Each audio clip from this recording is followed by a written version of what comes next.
Hello and welcome to issue 2 of the Cursed City Chronicle. This issue is very late and we have a lot of new models and news to talk about. So before we get into the news, let's address a few items from the first issue of the Chronicle. We reported that there were 6 heroes seen in Ulfenkarn.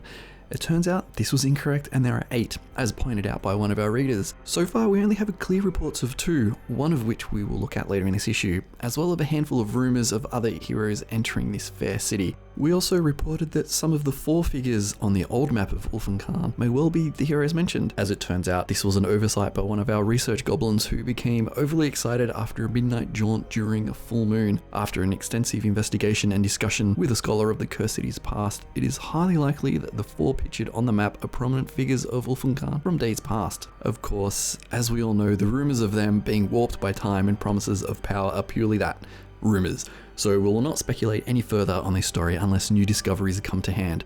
We do apologise for these oversights in our reporting. Our research goblins were not as diligent as we had hoped when it came to vetting information they had gathered. After a brief investigation, it was discovered that the goblins were far more interested in their ever-growing mushroom farm in the stationery cupboard than actual work. They are goblins after all, so how can we really blame them? They have been through a new rigorous training regime, so they are keen and obliging to ensure their reports are factual and not misleading.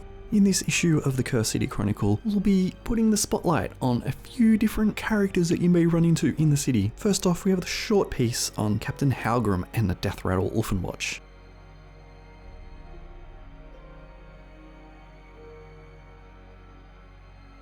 The Ulfenwatch were once men, I suppose, men of honour and integrity, protecting the citizens of this once fair city. Now, though, that is no longer the case.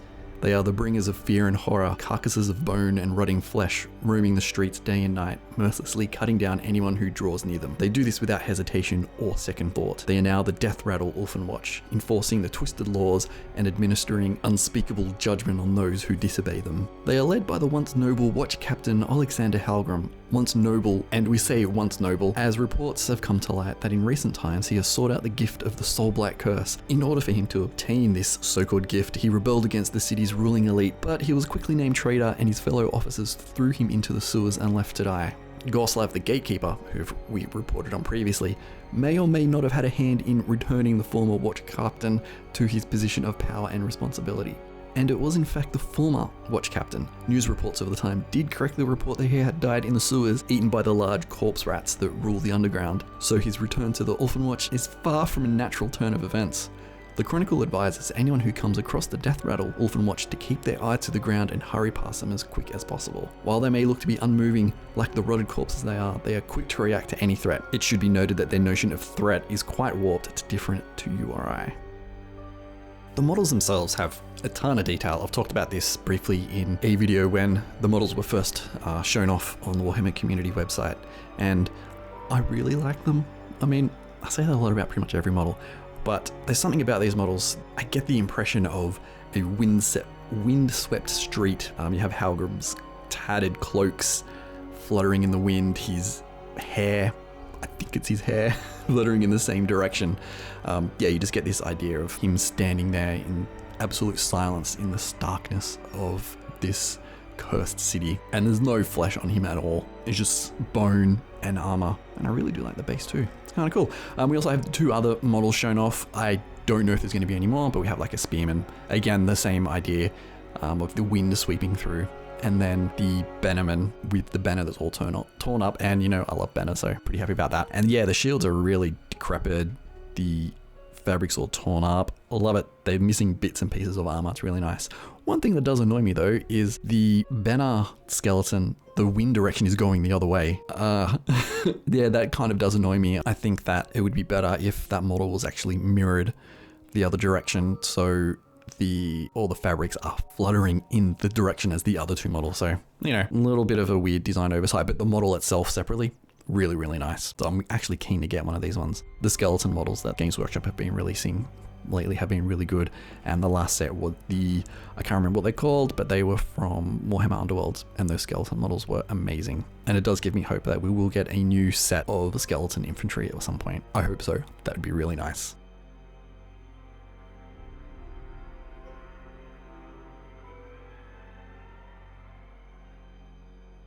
As mentioned earlier in this issue, there have been reports of a new stranger that has entered the city. The research goblin have hit the streets with this rumor in mind and have gathered some information. Strangely, we know a lot of their past in very specific terms, so please, as usual, take this information with a portion of salt, mostly because the research goblins are still on the Chronicles payroll under probationary terms. Culathus is of the elven kind, the wooded kind that dwell deep in the hidden forests and woods that are dotted around the realms.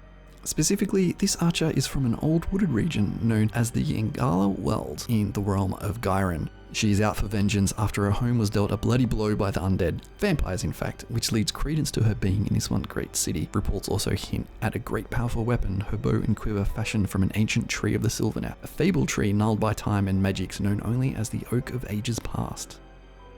So yeah, Culathus? I'm not quite sure how to pronounce the name. I haven't heard it, so I'm not 100% sure. So originally, I think in the announcement video, there was speculation that this might be like Sylvaneth, but it turns out this is more of a wood elf, which is awesome. I really want more wood elves. Wood elves are sort of my favorite kind of elves, so I want them because I like the idea of them jumping between trees and being really good at being able to hide, being very stealthy archers and stealthy rangers and druids and things like that. I love that whole notion. With this model and like a lot of the new Lumineth Realm Lords models, you get a lot of dynamic posing in here. You get a lot of that dynamic movement as well, how she's almost leaping off this stone, her three braids flapping around in the wind. I mean, there's really not a lot of detail in it compared to the other models that we've seen so far, but I'm really excited to get my hands on this. Hoping that we're going to see some more wood elf models coming into the future, but who knows. Yeah, it's a pretty strongly dynamically posed model. Like I talk about silhouettes, put a silhouette on this, you're going to identify the model pretty quickly. All we have to figure out is how to actually pronounce her name properly. I don't know.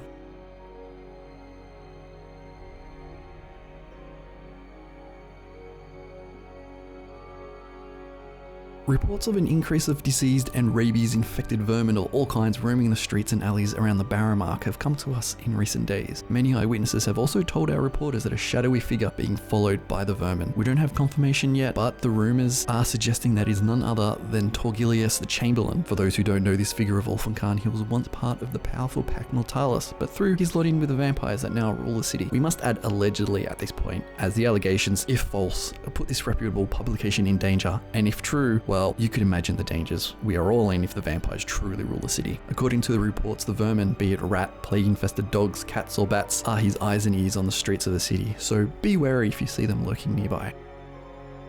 Torgilius, what a model. There's lots going on here. It's a weird, interesting model. I thought they did show off a silhouette of this at some stage recently, I believe. I could be wrong, but I thought it was going to be like a Lumineth Realm Lords, simply because of that thing he has around the neck, which is not a torture device, but a thing that, you know, you put your hands on it too, like when you've got a prisoner, whatever they're called, I don't know, can't think of the name. I love the beard for some reason. Something about the beard. You get this guy, this old croon, like, oh, I've just noticed like there's a rat on top of him too. So I love the idea of him having all these animals and pets and vermin and things that he sees through, so he sends them out and he can see them. And the paint job is actually ties into that. You can see his eyes are his one eye that you can see he's somewhat red, and the eyes of all the animals are red as well. So you get this idea, this connection, and on his staff as well. It's a very busy model. I think it would have been all right without like the bat and the rat possibly. I think the rat, probably the worst place it could be. You lose that shape of his headwear, helmet, some kind of, I think it's to do with the Pact Mortalis. I'm not 100% sure. We'd have to have a look at some more background material as it comes out. Also love on the back, he has that bit of wood with some kind of royal decree, I guess. I don't know what it is.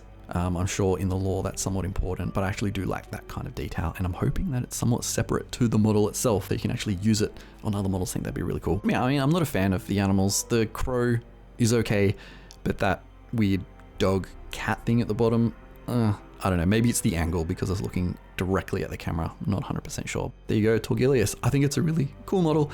Little things I'd change. Get rid of a lot of the animals, probably the bat. I think bat and the rat, you don't need it, but overall, I like it, and I'm excited to get my hands on it.